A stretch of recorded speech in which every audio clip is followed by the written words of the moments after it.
Welcome back to Get Your House in Order, the podcast where we talk about what it really takes to lead a life with clarity, intention, and purpose.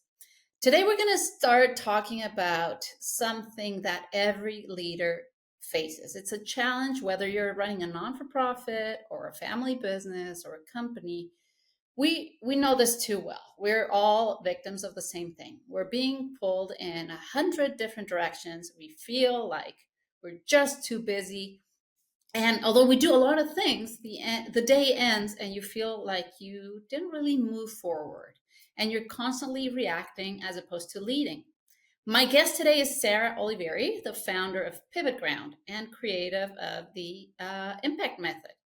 Sarah has hundreds of leaders cut through the noise, align their teams, and get back to doing what really matters most.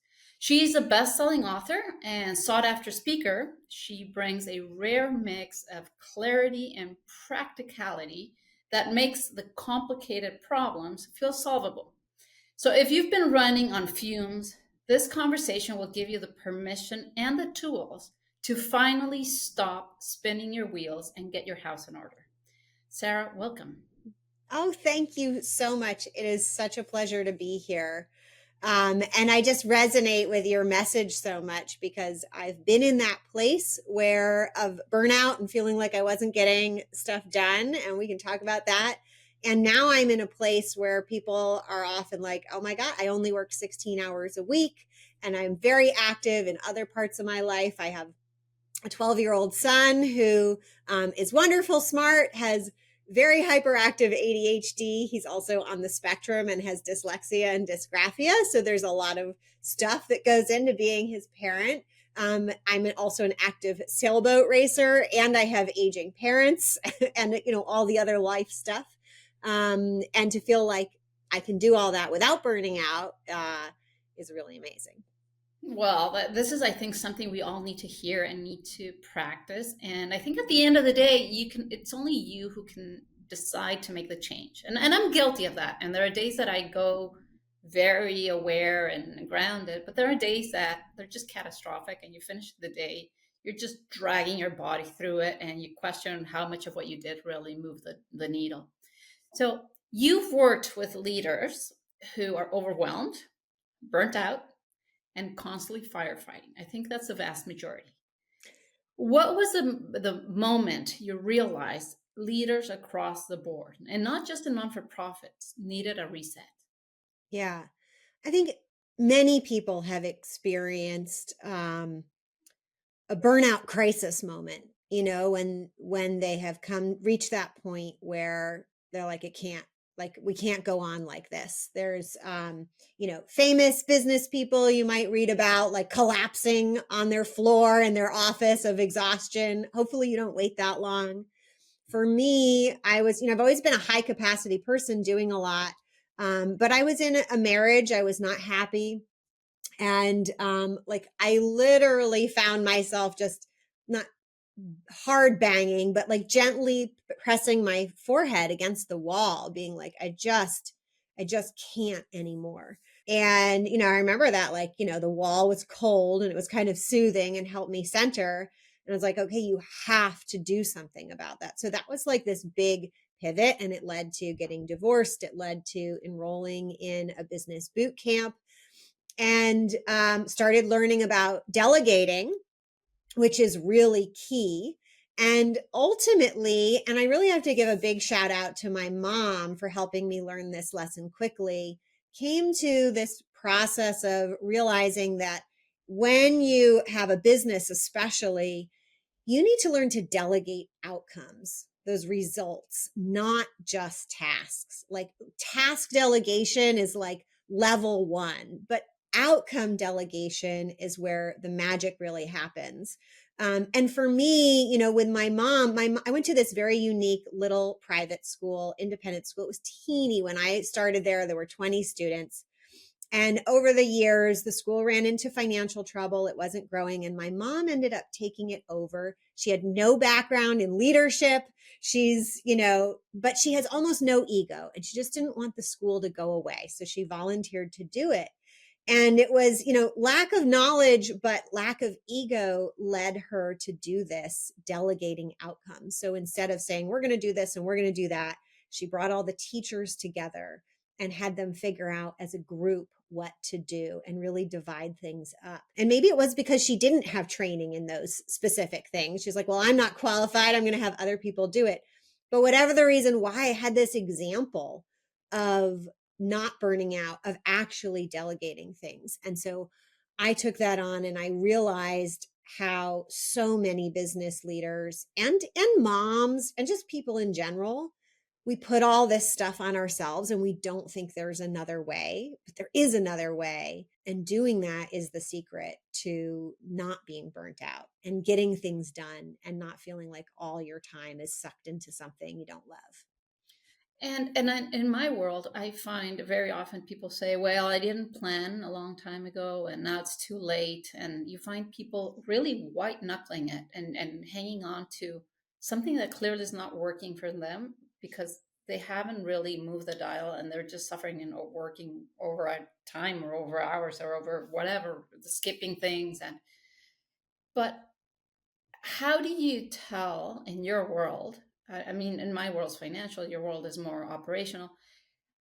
A lot of leaders tell themselves, we're too busy to change. I don't have time to make the change. What's the hidden cost of staying stuck in that cycle for every organization, their team, or their families?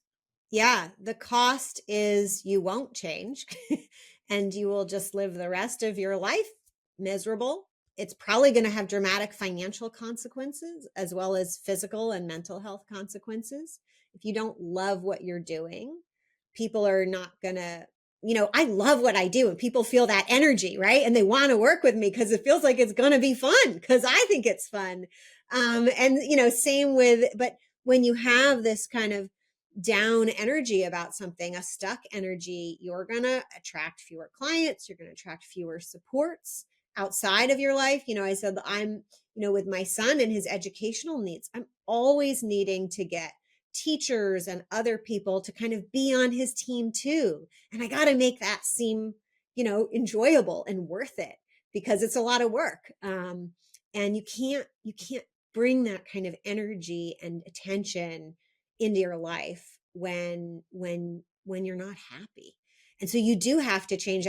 So many people ask me now, sometimes I work a 3-day work week, sometimes I work a 4-day work week, but no matter how I slice and dice it, it comes out on average to 16 hours a week, year after year. People ask me, well, what's the secret? Like, how do I stop working, 5 days a week? I'm like, well, you just take the day you're not going to work. Let's say it's Fridays, and you just block it out in your calendar. And then you make everything fit. You don't try to make things fit and then wait till Friday magically appears. You've got to block it out first. Same, and on a really basic level, just so folks, when you're really overwhelmed, I've had plenty of clients who we just start with just block out lunch. Just put in an hour lunch in your calendar, blocked out every single day. And that's how you make more time, is you block it out first and then you do it. And guilty. Sometimes you even forget to eat lunch. Yeah. And I'm really starving and grouchy. Oh, it's 4 o'clock. Oh, now I know. It's Yeah. basic, but it's obvious. Yeah. So, okay, so you created the impact method. What is it and how does it work and how did you get to that? And tell me more about it. How does it fit? I mean, it's in theory for non for profits, but it really fits Right. everywhere.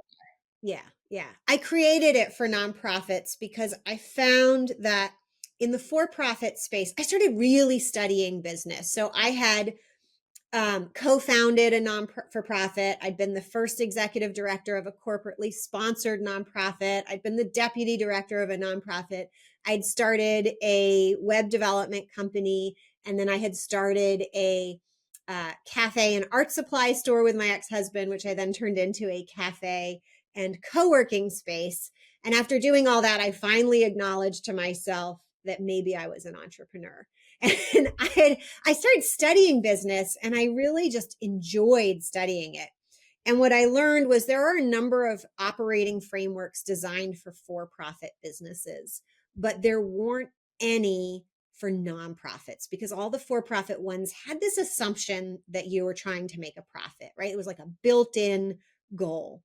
And so I started taking the best of the frameworks that I had learned.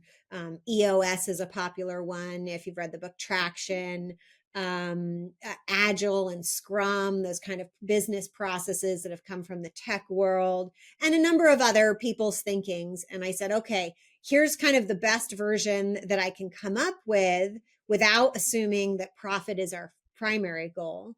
And then I said, but nonprofit leaders are really busy and really overwhelmed. So I have to make it easy to learn, easy to implement. And you can't go to them, here are 12 tools you could use, decide how to put them together. It has to be all interlaced for them to just start using and have everything, just start to fall into place without a ton of decisions on how to make it fit. And so I did all that work and I started testing it with my clients and I started using it on myself. And it was a huge success. Right away, people started getting like a day back in their week. People working on weekends weren't working on weekends anymore. People were getting more done. And even when they weren't focused on bringing in money, especially in the nonprofit space, they just seemed more together to the outside world. And like magic, checks started coming in, checks from donors that they hadn't even reached out to. Because when you start to run well in your business or in your life, people notice and people are like, I want to be on that train, right? And they start showing up saying like, hey, can I give you money? Hey, can I work for you? Hey, can we partner? Or, in my sailing life, it's, hey, can I join your crew, right? Like, can I help you in some way? And that's the magic of having a system that works really well to do anything. 100%. So, I mean, I guess it's across the board. Can you tell us a little bit more about the actual impact method? Yeah. So the impact method, I kind of like to break it down into three parts. There's how you actually build and execute your strategy. So I think of it like concentric circles. We have a strategic cycle where we're building out a strategic plan. And one thing that's really unique about the impact method is instead of working on like a quarterly system or an annual system, we do strategic planning every 2 months, whether you're a nonprofit or for profit. So we're updating our strategy. And the initial steps of the impact method, before it was the impact method, came from when I was doing marketing strategy for people. And so I learned a lot about how to set goals and build strategy doing that. And we actually build our strategy like a mind map. So that we're always tying the outcome, the thing we're not in control of, to the goals, the tactical goals, the things that we are going to do. Right. So we might, in a nonprofit example, we might want to raise $100,000. That's code for get other people to give us $100,000, right? It's not in our direct control.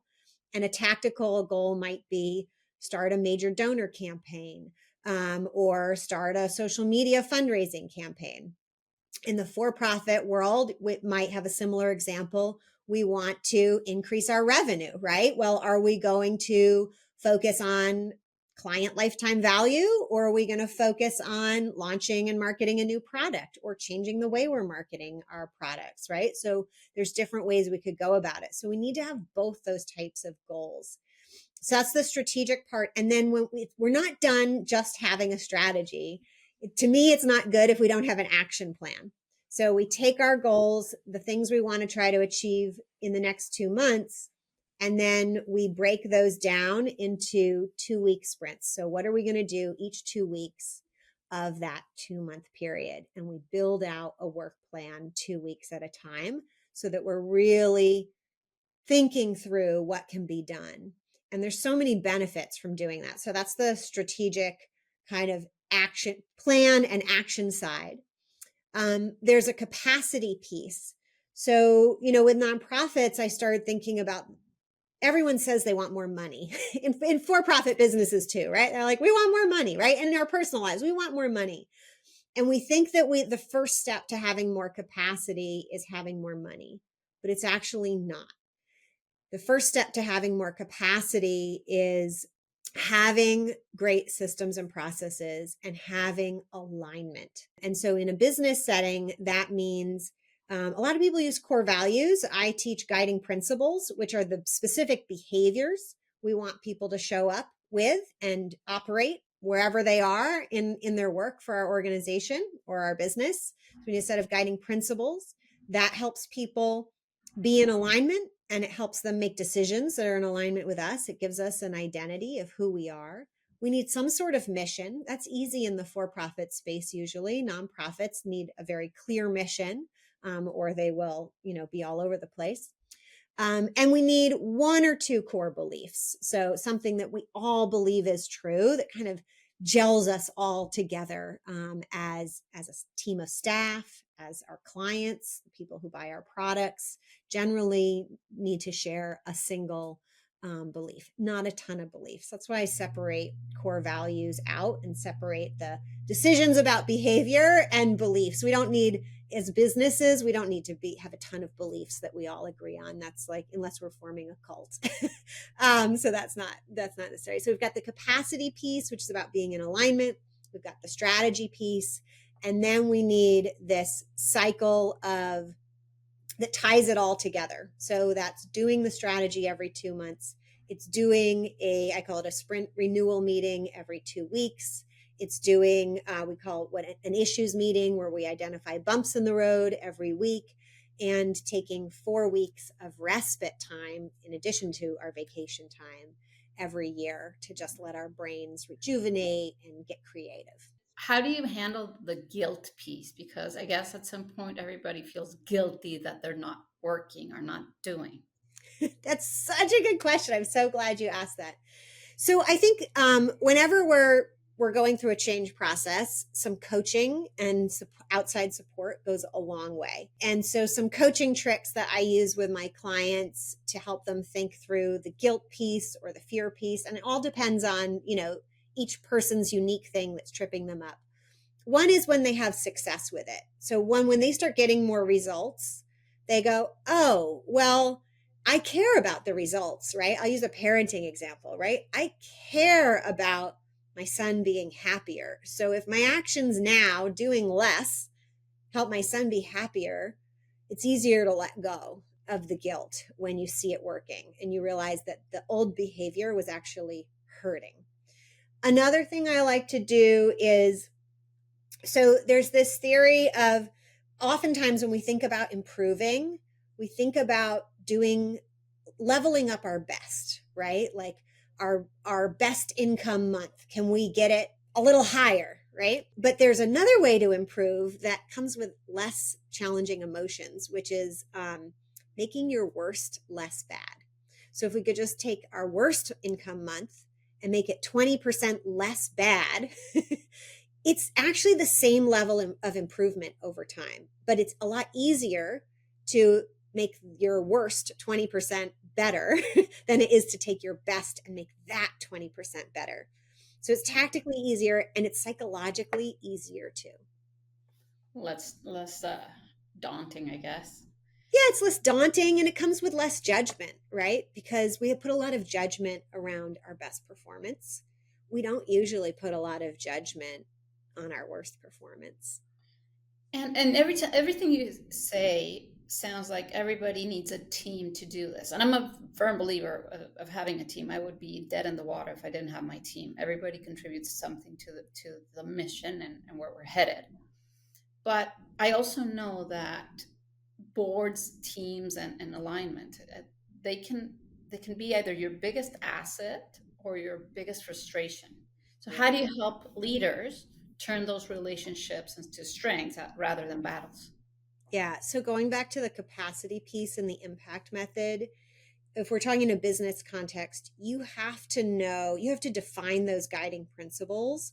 And I like to do an activity on that where I say, like, of your team or anybody you've ever worked with, like, who would you love to clone? You're like, I would just love more ands, right? If I could just have 10 more ands, my team would be awesome. And we think of those people as we define our guiding principles. And we need to build teams that are in alignment.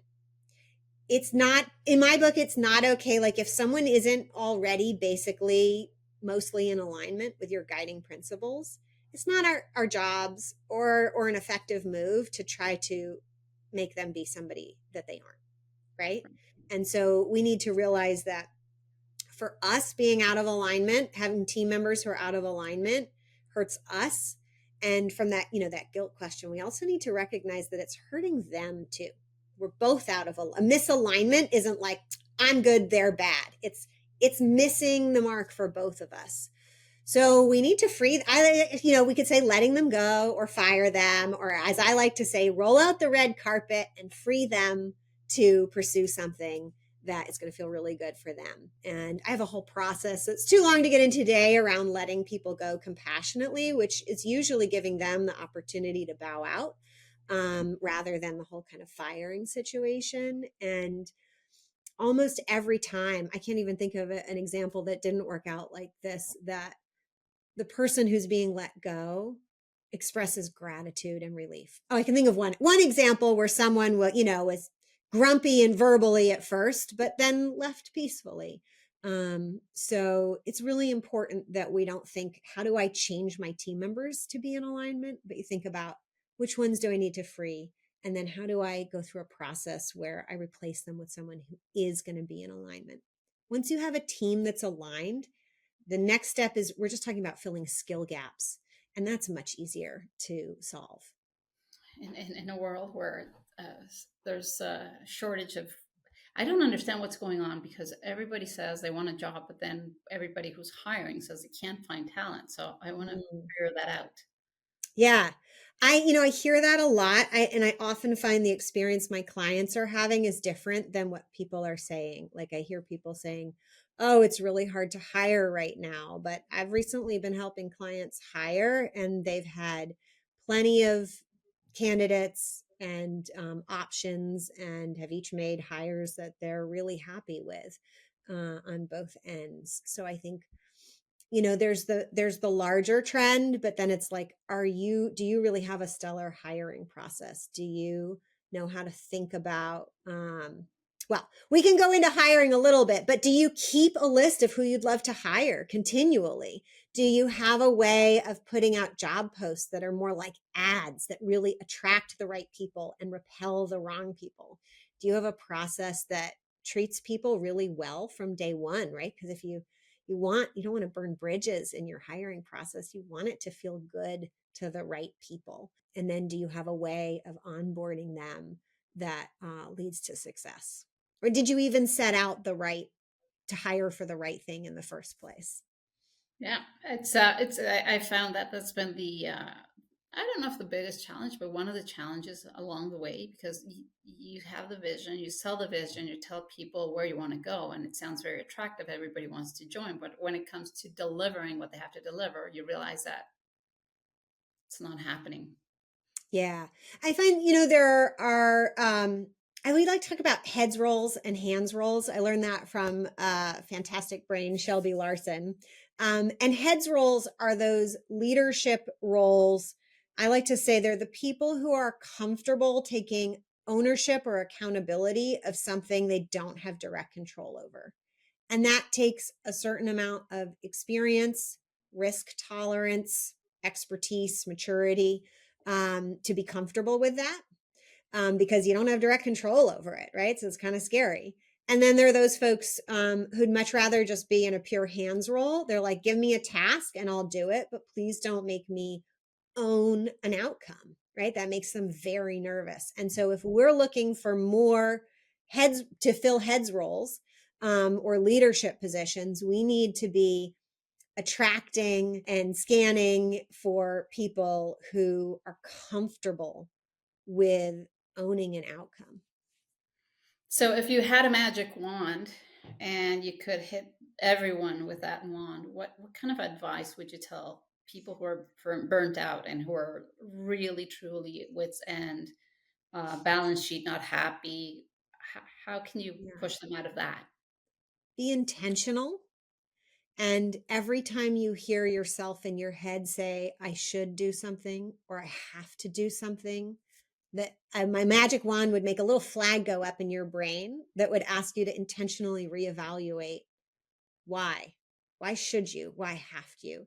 And if the answer isn't leading you to something you want, maybe don't. Right? And it could be simple things like you should make your bed in the morning. Well, if making your bed isn't bringing more joy in your life, it's kind of like Marie Kondoing things, right?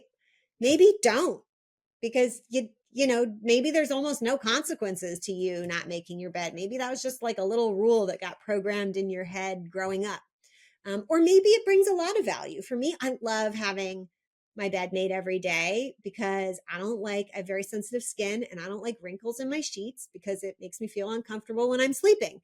So for me, making the bed is like a really high value activity, but I know why. I have intention behind it. It's not for anybody else, it's for my own comfort. So have that level of intentionality and be free to eliminate the things that don't bring meaning to you. Something I do is I have my to-do list, and at the end of the week, all those to-dos that didn't get done, I question, were they really important? Do I delegate them, give them a life of, I don't know, an extra week or whatever, or just scratch them all together? Yeah, I love that. Because sometimes those lists can go on for decades. Yeah. I put all my to-dos in a calendar. And if I keep moving them forward, like the next day, like anything that didn't get done today, I'll move it forward. I gamify it. Everything that got done goes green and it goes bling when I check it off. That makes me happy. But if I keep moving things forward, just like you, I'm reevaluating. And do you find you eliminate a lot of things from your to-do list when you do I try to eat the frog first, so that? I do. And again, I have a great team that I can just say, "Hey, can you take this on?" And they do. So I Yeah. do. My to do list used to have anywhere between 80 and 100 things at any given time, Wow. Yeah. which is not healthy because obviously there's no way you can do that.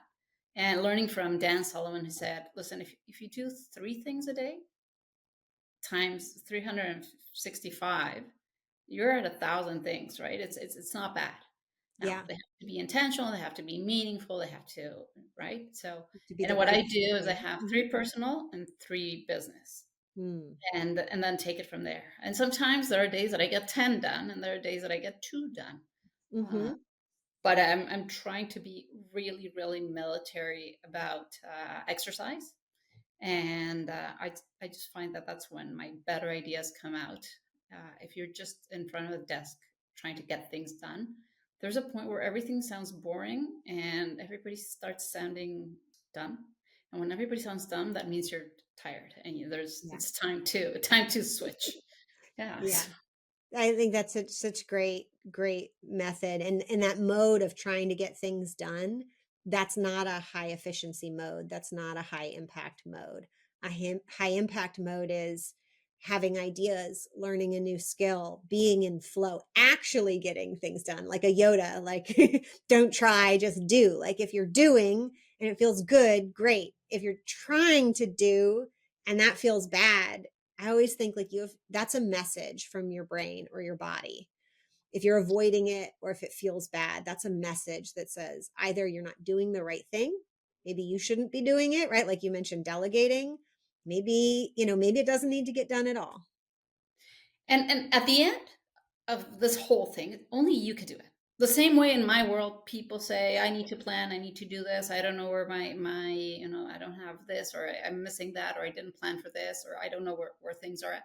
Only you can sit down, own it, be an adult, and say, okay, I didn't do it before, but now I know I have to do it. Let's do it. That's right. That's right. Right? I And love that. nobody's going to come and say, hey, are you burnt out? Let me help you. Because they won't even notice. They're used to you being an overachiever, full intensity, crazy performer. And to them, that's normal. So Yeah. in their head, you're fine. But Yeah. you know deep down that you're burnt out and that Yeah. you need a break. And you're going to get a break, either mental or vacation. That's Pick one. I love that. I love that. That reminds me. So I did this exercise program once. I'm blanking on the name right now, but the woman who taught it was a former professional ballroom dancer, and she had a bit of an accent and she had great energy. And she would always say, in each video, I can't do it for you. You have to do it for yourself. And I have applied that in all sorts of things. I have her voice in my head. That's so, so powerful. And you're so right. Like, if you don't figure out how to become not overwhelmed, eventually you will hit the head on the wall or the collapse on the floor place. But it's not necessary. You don't have to wait. You can choose to take the vacation. And so often, once you do, you see all the things you can get rid of.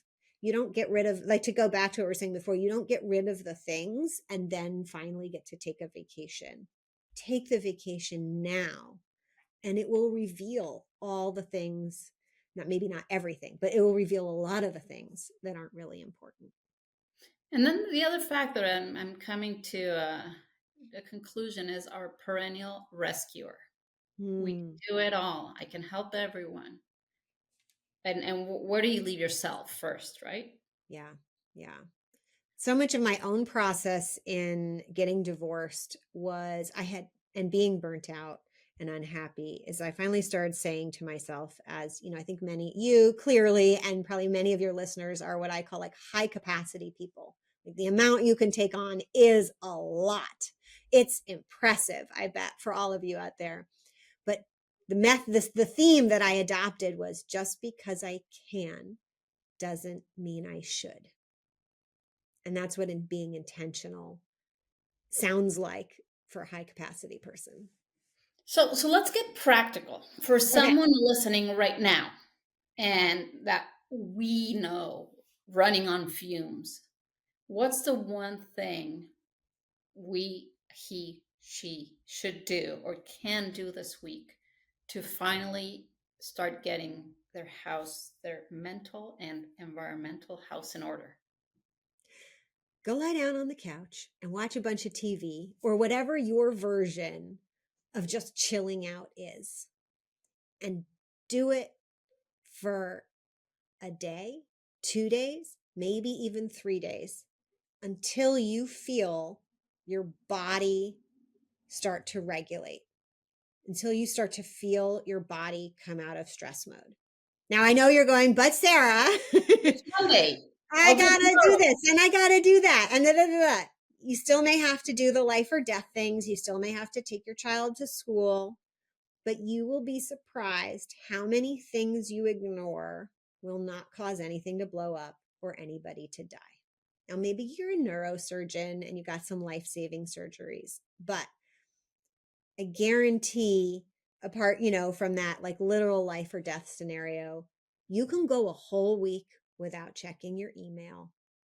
Your team, they may struggle and there may be things, if you have a team, that they're not doing, but your business will not burn down over 3 days. It might, if you disappeared for a month, then you don't have things set up, but you can really just chill right now for 1, 2, or 3 days. And as like, it really starts in your body when you're really in overwhelm. You have to get your stress level down. You have to let your body rest.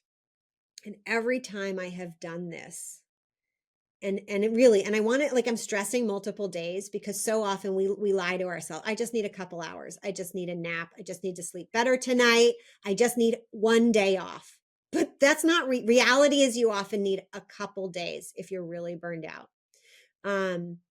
Every time I have done that, the amount of progress I make on the other side, if I truly let myself come down, is so much more than I would have been done if I tried to push through.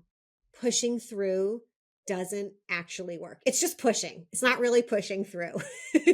Right? There is no through in that burnt out push mode.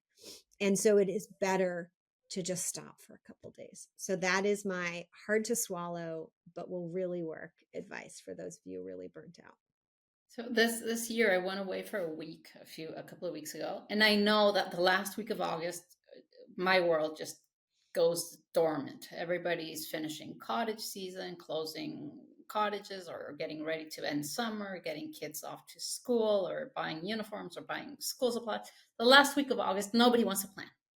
So I decided to go away for a week, and my out of office message said, I'm not checking emails.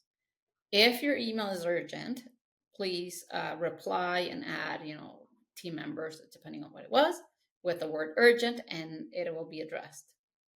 Otherwise, I'll reply to your email when I come back. Mm-hmm. For somebody who gets an average of 180 emails a day, do you know how many came back with urgent? 0? One. 1. Okay. Yeah. That's One, and reality. that was because there was a death in one of the families, and I had like all the information. So that was Mhm. fine. I mean, unfortunate, but one out of what could have otherwise been 1,000 emails. Yeah. Yeah. We get sucked into, right? That I have to check my email every day. I've got to do it. I've got to do it. Over years of training, like I often only really I check kind of every day, but I often only reply to emails once or twice a week. And And the other thing to do mhm. is once a week unsubscribe, and they get you back, which is annoying. But I Yeah. spend some time unsubscribing to things, nothing personal, Yeah. but those 180 a day are crazy. Yeah. And the fact that you even know that number, I use a tool that, like Google has the different categories. I use one that just has two, focused and bulk. Yeah. And all those bulk ones go into bulk. Maybe I look at it, a couple times a month just for fun. But it's really nice to just have that focus column, just individual emails from people. It brings the number way down. I don't pay attention to how many are in there. And, I try to reply to people. I'll tell you, a psychological experiment. So for a while, I was working strictly 3 days a week and not like just Monday, Tuesday, Wednesday. And so I was like, well, and then I was done by Wednesday at like 2 or 3. So like if somebody emails me after 3 on a Wednesday, they might not hear back from me till like Tuesday, because probably Monday I'm going to focus on my stuff and then Tuesday get to my emails. So I decided to add an autoresponder saying that I was only working Monday, Tuesday, Wednesday. So, expect to hear from me accordingly. And I got to tell you, I was so nervous because, like, the internal dialogue was that people are going to judge me as lazy for only working 3 days a week.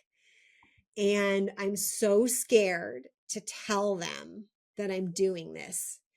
And it was so hard to put out there, but I finally put it out there. And Yeah. the reality was people were like, oh my God, that's amazing. I got new business. Everybody wanted to work with me. It was so the opposite of the internal dialogue. And 0 people had an issue. Like I regularly got congratulations and excitement, or can I be like that, as responses to my autoresponder. And that was a key moment for me to realize that, oh, like this is not just a positive for me, but it was actually doing good in the world that I shared what I was doing Well, with you're people. practicing what you're preaching, right? That's It right. can That's be right. done. That's It's right. great. Yeah. Okay. Well, Sarah, any final words? Did I forget to ask you anything? Oh my God. There's, so much out there, but we've covered a lot. I hope that we had enough digestible nuggets for people to implement right away. It is so much, it's in your head. The secrets, it is all in your head. And if you can give yourself permission to try something different and then let something different happen as a result, you will be like ahead of 99% of the people out there. Awesome. Well, Sarah, thank you very much. That was my conversation with Sarah Olivieri. I hope it gave you a moment of honesty. Whether you run a nonprofit, a company, or even your own household, the truth is the same. If you're stuck in the weeds, reacting instead of leading, you're not building the future you want. You're just being dragged. Getting your house in order isn't just a slogan, it's a choice. And a choice to create clarity, protect your time, and build something sustainable and enjoyable. If Sarah's insights resonated with you, check out her work at PivotGround. And when you're ready to go deeper to align your finances and your leadership and your legacy, reach out to us. It's not a time to criticize, it's a time to align and do things that work for you and stop doing things for others. Being selfish is not a terrible thing, and don't wait until burnout forces you to get your house in order. Start now and lead the way forward with clarity. Thank you for listening. And if you like this podcast, share it with somebody who could benefit from it.